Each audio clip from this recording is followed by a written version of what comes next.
नमस्कार, आप देख रहे हैं कैपिटल टीवी का खास शो महाराष्ट्र फाइल्स। आपके साथ मैं हूं परवीन शेख। आपको बताएंगे महाराष्ट्र में all India Muslim personal law board का क्या है प्लान, शाह की रैलियों से क्यों डरा अघाड़ी, ओवैसी ने वोट जिहाद पर क्या कहा, उद्धव ठाकरे पर क्या है शिंदे का पलटवार, क्यों मुश्किल में है सुप्रिया सुले। इसके अलावा जानेंगे कौन किसकी बढ़ा रहा है टेंशन, कौन किसे दे रहा है चुनौती। साथ ही आपको इन सभी खबरों से कराएंगे रूबरू। लेकिन तमाम बड़ी खबरों में आगे बढ़ने से पहले एक नजर डालते हैं महाराष्ट्र की टॉप हेडलाइंस पर। All India Muslim personal law board के प्रवक्ता का बड़ा बयान, मौलाना के ऐलान से मचा हड़कंप, महाविकास अघाड़ी को समर्थन देकर पूरे फंसे मौलाना, होगा बड़ा एक्शन। धुले की जनसभा में गरजे अमित शाह, अघाड़ी पर साधा निशाना, बोला पाकिस्तान के घर में घुसकर किया आतंकियों का सफाया। चुनाव प्रचार में फिर बिगड़े ओवैसी के बोल, एआईएमआई चीफ बोले बीजेपी वाले कर रहे हैं वोट जिहाद, मराठा आरक्षण देंगे या नहीं। महाराष्ट्र में उद्धव ठाकरे के बैग की चेकिंग पर गरमाई सियासत, शिवसेना यूबीटी चीफ के बयान पर बीजेपी का जोरदार पलटवार। एनसीपी सांसद सुप्रिया सुले का बड़ा बयान, बोले बीजेपी वाले लोग गंदी राजनीति कर रहे हैं, ये लोग संविधान के खिलाफ हैं। खबरों में सबसे पहले बात मौलाना गैंग की। महाराष्ट्र विधानसभा चुनाव में इस बार मुस्लिम वोटर्स की चर्चा हद से ज्यादा हो रही है। वहीं तमाम मौलाना भी इस चुनाव में अपनी ताकत दिखाने से बाज नहीं आ रहे। सीएम योगी के बटेंगे तो कटेंगे का असर इस कदर मुस्लिम संगठनों पर पड़ा है कि वो अब अपने अधिकारों का भी गलत इस्तेमाल कर रहे हैं। महाराष्ट्र में अगले हफ्ते वोटिंग है, जोड़ तोड़ और समर्थन जुटाने की सियासत जोरों पर है। इस बीच all India Muslim personal law board ने बड़ा ऐलान कर दिया है। All India Muslim personal law board के प्रवक्ता मौलाना खलीलुर रहमान सज्जाद नोमानी ने साफ कर दिया कि वो चुनाव में किसका समर्थन करेंगे। एक सवाल के जवाब में उन्होंने कहा कि वो चुनाव में महाविकास अघाड़ी को सपोर्ट करेंगे। महाराष्ट्र चुनाव में मुस्लिम मतदाताओं की भूमिका काफी अहम रहती है, इसलिए पर्सनल लॉ बोर्ड के प्रवक्ता सज्जाद नोमानी का बयान काफी अहम हो जाता है। सज्जाद नोमानी ने कहा है वो महाविकास अघाड़ी के 269 कैंडिडेट्स को समर्थन करेंगे और लोगों से कहेंगे कि वो उनको ही वोट करें। मराठा समाज और ओबीसी समाज से आने वाले 117 उम्मीदवारों और 23 मुस्लिम कैंडिडेट को भी हमारा समर्थन है। आपको बता दें कि इससे पहले ऑल इंडिया उलेमा बोर्ड ने महाविकास अघाड़ी को 17 मांगों वाला एक पत्र भी भेजा था, जिसमें उन्होंने लिखा था कि अगर उनको चुनाव में समर्थन चाहिए तो इन मांगों को मानना पड़ेगा। वक्फ बोर्ड संशोधन विधेयक का विरोध करना होगा, नौकरियों में शिक्षा, मुस्लिम में 10% आरक्षण की मांग, 2012-24 के बीच दंगा फैलाने वाले आरोप में जेल में बंद निर्दोष मुसलमानों की रिहाई और महाराष्ट्र के वक्फ मंडल के विकास के लिए 1000 करोड़ रुपए का फंड। महाराष्ट्र के 48 जिलों में मस्जिद, दरगाह और कब्रिस्तान की जमीन का सर्वे कराएं। महाराष्ट्र में मुस्लिम फैक्टर भी काफी अहम माना जाता है। ये वो मांगे हैं जो हमने आपको बताई है कि किन मांगों को लेकर ये खत लिखा गया था। वहीं ये भी माना जाता है कि मुस्लिम फैक्टर महाराष्ट्र चुनाव में काफी मायने रखता है, क्योंकि सरकार बनाने में इनकी बड़ी भूमिका रहती है। इसकी वजह है कि ऐसी सीटें हैं जहां पर इनकी आबादी दूसरे धर्म के लोगों से ज्यादा है, इसलिए अब यहाँ पर मुस्लिम वोटों को लेकर सौदेबाजी जो है वो और तेज हो चुकी है। खबरों में अब बात बीजेपी के चुनाव प्रचार की। महाराष्ट्र में चुनाव प्रचार इस वक्त काफी तेज है। सभी दलों के नेता एक दूसरे पर जुबानी तीर छोड़ रहे हैं। इसी कड़ी में केंद्रीय गृह मंत्री अमित शाह ने 13 नवंबर को महाराष्ट्र के धुले में एक चुनावी जनसभा को संबोधित किया और इस दौरान अमित शाह ने कांग्रेस और एनसीपी पर जमकर निशाना साधा। गृह मंत्री अमित शाह ने कहा कि 10 साल तक सोनिया मनमोहन की सरकार चली, 10 साल तक आतंकवादी पाकिस्तान से आते रहे, बम धमाके करते रहे, लेकिन इनके माथे पर जू तक नहीं रहेंगी।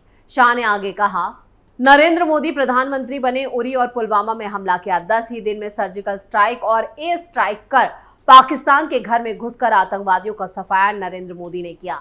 मोदी जी ने देश को सुरक्षित किया है, मोदी जी ने देश को समृद्ध किया है। ये मनमोहन सिंह जी हमारे अर्थतंत्र को 11वें स्थान पर छोड़कर गए थे, दुनिया में 11वें नंबर पर छोड़ा था। मोदी जी ने 10 ही साल में 11वें नंबर से 5वें नंबर पर लाने का काम किया है।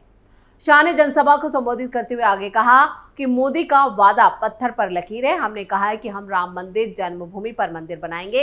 ये कांग्रेस पार्टी ने 70 साल तक उसे जो था भटका के रखा। मोदी ने दोबारा प्रधानमंत्री वो बने, उन्होंने राम मंदिर का केस भी जीता, नींव भी रखी, निर्माण भी किया और जय श्री राम कहकर प्राण प्रतिष्ठा भी कराई। ये ना कोई शरद राव, ना सुप्रिया सुले, ना राहुल बाबा कोई मंदिर की प्राण प्रतिष्ठा में नहीं गया। उनको अपने वोट बैंक का डर जो था। लगातार एक एक करके अमित शाह ने ऐसे ऐसे तीर छोड़े हैं विपक्ष पर कि विपक्ष पूरी तरह से घायल हो गया। खबरों में आगे बढ़ते हैं और बात वोट जिहाद की। महाराष्ट्र चुनाव में वोट जिहाद बड़ा मुद्दा है, जिस पर आघाड़ी बुरी तरह से घिर चुका है, जिसको लेकर सियासी बयानबाजी भी तेज है। डिप्टी सीएम देवेंद्र फडणवीस ने असदुद्दीन ओवैसी पर जुबानी हमला बोला और कहा कि ओवैसी भी यहां आने लगे हैं, आप हैदराबाद में ही रहे, यहां मत आओ, आपका यहां कोई काम नहीं है। उन्होंने आगे कहा, यहाँ पर आकर लोग हमें धमकियां दे रहे हैं, औरंगजेब का महिमा मंडन कर रहे हैं। वहीं मैं बता दूं कि भारत का असली मुसलमान औरंगजेब को हीरो नहीं मानता है। ओवैसी सुन लो, औरंगजेब की पहचान पर कुत्ता भी पेशाब नहीं करेगा, अब पाकिस्तान में भी तिरंगा लहराएंगे। वहीं अब फडणवीस को जवाब देते हुए ओवैसी ने कहा है, वो कहते हैं कि आप हैदराबाद चले जाओ, क्या महाराष्ट्र किसी के बाप का है? मेरा जन्म भारत में हुआ है तो ये जमीन मेरे बाप की भी है। फडणवीस वोट जिहाद की बात कर रहे हैं, प्रदेश का गृह मंत्री होकर वो ऐसी टिप्पणी कर रहे हैं। इस पर चुनाव आयोग को संज्ञान लेना चाहिए। फडणवीस मेरा नाम हिंदू मुसलमान करने के लिए ले रहे हैं, मनोज जरांगे का नाम नहीं लेंगे। बीजेपी को तो ये बताना चाहिए कि वो मराठा आरक्षण देंगे या नहीं। इसके साथ ही ओवैसी ने पीएम मोदी पर भी जुबानी हमला बोला और कहा कि पीएम एक रहेंगे तो सेफ रहेंगे का नारा देते हैं, क्यों हम पिछले 10 साल से सेफ नहीं है? कोई संघी कहता है तुम्हारे कितने बच्चे हैं? मेरे 6 बच्चे हैं, आपने नहीं किया तो मेरी क्या गलती है? पीएम मोदी देश को नहीं बल्कि वोट बैंक को एक करना चाहते हैं, उन्हें कोई काम नहीं है, सिर्फ डायलॉग देते हैं। ओवैसी के इन बयानों से साफ है कि वोट जिहाद पर आघाड़ी और विपक्ष बैकफुट पर है। खबरों में आगे बढ़ते हैं। महायुति और महाविकास अघाड़ी में जंग तेज है। इस बीच उद्धव ठाकरे ने एक वीडियो जारी कर आरोप लगाया था कि चुनाव आयोग की तरफ से जानबूझकर उनके बैग की जांच की जा रही है, उनके चॉपर की तलाशी ली जा रही है। ऐसी चेकिंग पीएम मोदी या अमित शाह की क्यों नहीं की जाती? जिसके जवाब में बीजेपी काफी आक्रामक हो गई थी और उद्धव ठाकरे पर पलटवार किया है। बीजेपी महाराष्ट्र के एक्स अकाउंट से एक वीडियो पोस्ट कर उद्धव ठाकरे को घेरने की कोशिश की गई और उन पर तमाशा करने का आरोप लगाया गया। आपको बता दें कि बीते मंगलवार को उद्धव ठाकरे के हेलीकॉप्टर की चेकिंग की गई थी। वो उस्मानाबाद में ओसा सीट पर प्रचार करने आए थे और इससे पहले 11 नवंबर को यवतमाल के वनी एयरपोर्ट पर उनके बैग की जांच की गई थी। उद्धव ठाकरे चुनाव आयोग के अधिकारियों पर भड़क गए थे और उन्होंने कहा था कि मोदी के बैग की चेकिंग का वीडियो मुझे चाहिए। इस घटना के बाद बीजेपी ने देवेंद्र फडणवीस का एक वीडियो जारी किया, जिसमें फडणवीस का बैग चेक किया जा रहा है। इतना ही नहीं, बीजेपी ने केंद्रीय सड़क परिवहन मंत्री नितिन गडकरी के बैग की जांच का वीडियो भी जारी किया था। गडकरी मंगलवार को लातूर की ओसा विधानसभा बीजेपी प्रत्याशी अभिमन्यु पवार का प्रचार करने पहुंचे थे। इसी दौरान चुनाव आयोग की टीम भी वहां पहुंची थी और उनके हेलीकॉप्टर और बैग की चेकिंग की। गडकरी का यह वीडियो कोल्हापुर का है, जो 5 नवंबर को बनाया गया था। उद्धव के आरोपों पर देवेंद्र फडणवीस बोले, मेरा बैग भी चेक हुआ है, जिसमें कुछ भी गलत बात नहीं है। कोल्हापुर में मेरा बैग चेक किया गया। इसके बाद 7 नवंबर को भी चेकिंग हुई। उद्धव जांच का विरोध कर लोगों का ध्यान भटका रहे हैं। वो रोकर चिल्लाकर वोट हासिल करना चाहते हैं। बैग चेकिंग में गलत क्या है? चुनाव प्रचार के दौरान हमारे भी बैग चेक होते हैं। उद्धव को हताशा के इस स्तर पर आने की जरूरत नहीं है, लेकिन कुछ लोगों को तमाशा करने की आदत होती है। खबरों में अब बात सुप्रिया सुले के बयान की। अमित शाह ने 12 नवंबर को बोरीवली में जनसभा को संबोधित करते हुए महाविकास अघाड़ी नेताओं पर जुबानी हमला बोला और कहा कि महाविकास अघाड़ी के लोग पिछड़े, आदिवासी और दलितों का आरक्षण छीनकर उसे मुसलमानों को देने की साजिश रच रहे हैं। आगे इंडिया अलायंस पर हमला करते हुए शाह ने कहा था, ये लोग वक्फ बोर्ड का कितना भी विरोध कर लें, लेकिन मोदी सरकार वक्फ बोर्ड कानून में संशोधन डंके की चोट पर करने के लिए तैयार है।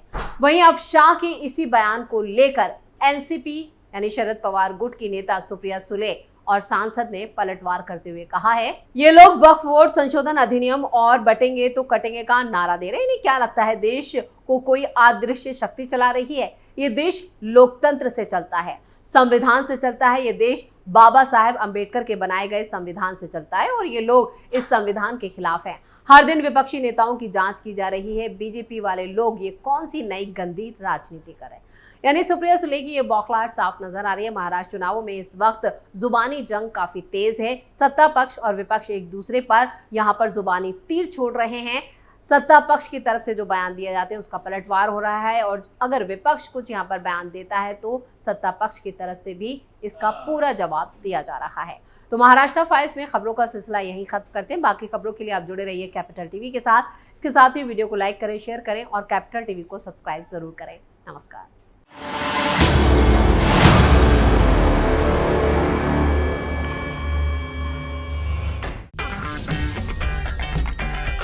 अगर आपको हमारा वीडियो पसंद आया हो तो इसे लाइक करें, हमारे चैनल को सब्सक्राइब करें और हाँ, बेल आइकन दबाना ना भूलें ताकि आप तक हमारे वीडियो की नोटिफिकेशन पहुंचती रहे।